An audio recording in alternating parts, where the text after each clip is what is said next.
Dear students, ये ohmic क्या चल रही है? कल के वीडियो में आपको हमने जो कविता है ऑन ब्लाइंडनेस, अपने अंधेपन पर, जिसको कंपोज किया था जॉन मिल्टन ने, उसमें आपको हमने दो स्टेंजा पढ़ाई थी बेटा। और आपको हमने बताया था कि इस कविता के माध्यम से कवि अपने दुख को व्यक्त कर रहा है। कवि बहुत अधिक दुखी होते हैं और वो विचार करते हैं कि इस अंधकारपूर्ण संसार में अभी तो हमारी आधी उम्र हुई है और मैं अभी से ही अंधा हो गया हूं। सोचते हैं कि हमें एक योग्यता है जो कि इस समय बेकार पड़ी हुई है, हम उसका कोई उपयोग नहीं कर पा रहे हैं। तो मरने के बाद जब हम ईश्वर के सामने जाएंगे तो भगवान हमसे कहेंगे कि आपने जीवन में क्या किया है, दर्शाइए, बताइए, प्रेजेंट करो उसे। तो विचार करते हैं कहीं ऐसा ना हो कि ईश्वर ने हमें जो योग्यता दी थी उसके अकॉर्डिंग हम अंधे होने के कारण कार्य नहीं कर पा रहे हैं, तो अपने ईश्वर के द्वारा सौंपे गए कार्य को अच्छी तरह से न कर पाने के कारण कहीं ईश्वर हमें मरने के बाद डांटे ना, फटकारे ना, ऐसा सोचते हैं और दुखी होते हैं। फिर लेखक अपने आप से ही मूर्खों की तरह प्रश्न करते हैं, क्या भगवान एक अंधे व्यक्ति से भी कार्य कराना चाहते हैं? आज उसी के आगे ध्यान देते हैं बेटा। जब जॉन मिल्टन ये विचार करते हैं, सोचते हैं कि क्या ईश्वर भी एक अंधे व्यक्ति से भी परिश्रम कराना चाहते हैं,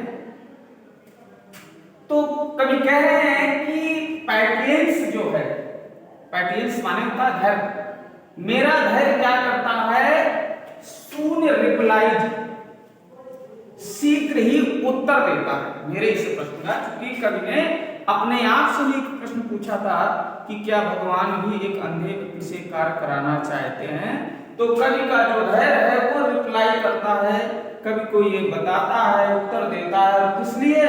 टू प्रिवेंट, रोकने के लिए, दैट मरमर, मरमर माने होता है बड़बड़ाहट, कवि की इस बड़बड़ाहट को रोकने के लिए कवि का जो पैटियंस है वो रिप्लाई, उत्तर देता है।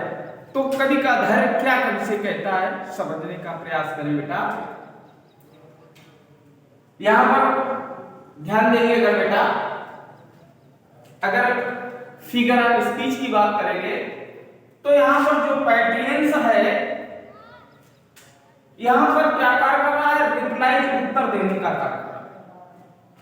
और जब abstract ideas, unliving things are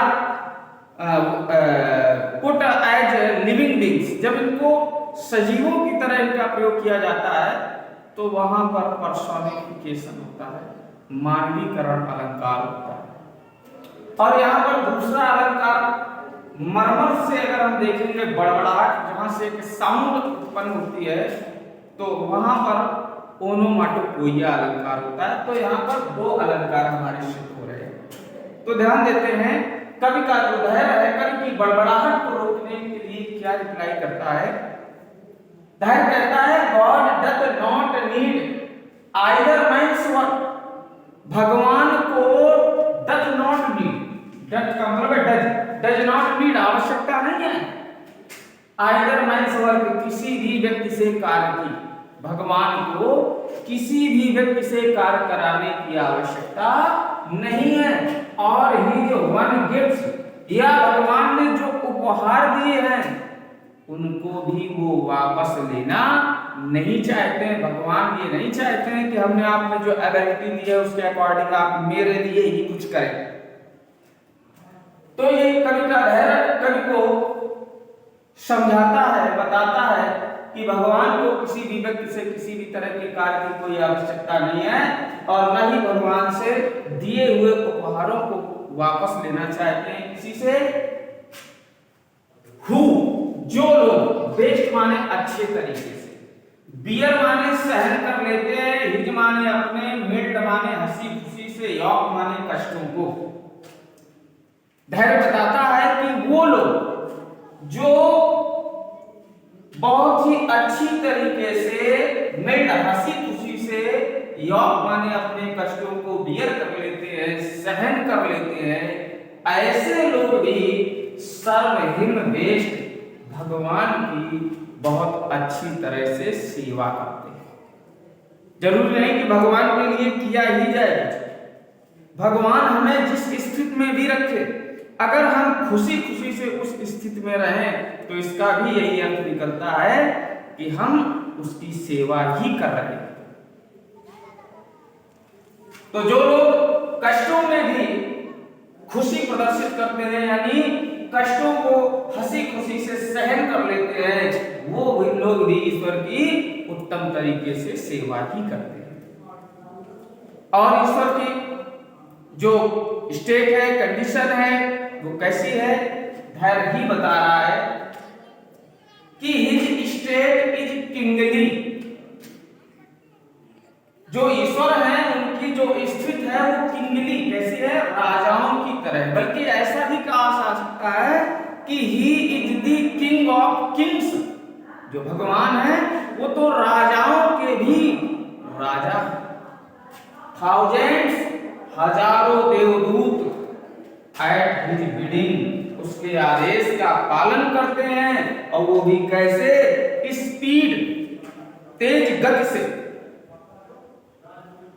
and post over land, चाहे वो आदेश समय पृथ्वी पर पूरा करना हो या फिर ओशियन या महासागर पर पूरा करना हो, ईश्वर के आदेश को पूरा किया जाता है। और वो देवदूत किस तरीके से आदेश पूरा करते हैं? विदाउट रेस्ट, बिना आराम की। तो कवि सलाह दे रहे हैं कि कौन कौन लोग ईश्वर की सेवा न करते हुए भी सेवा कर रहे हैं, क्या उनमें विशेषता है? लिखा है दे आल्सो सर्व, वो लोग भी ईश्वर की सर्व सेवा करते हैं। कौन? हु ओनली स्टैंड, जो केवल खड़े रहते हैं और वेट, अपनी बारी आने का इंतजार करते हैं। ऐसे लोग भी ईश्वर की सेवा ही कर रहे होते हैं।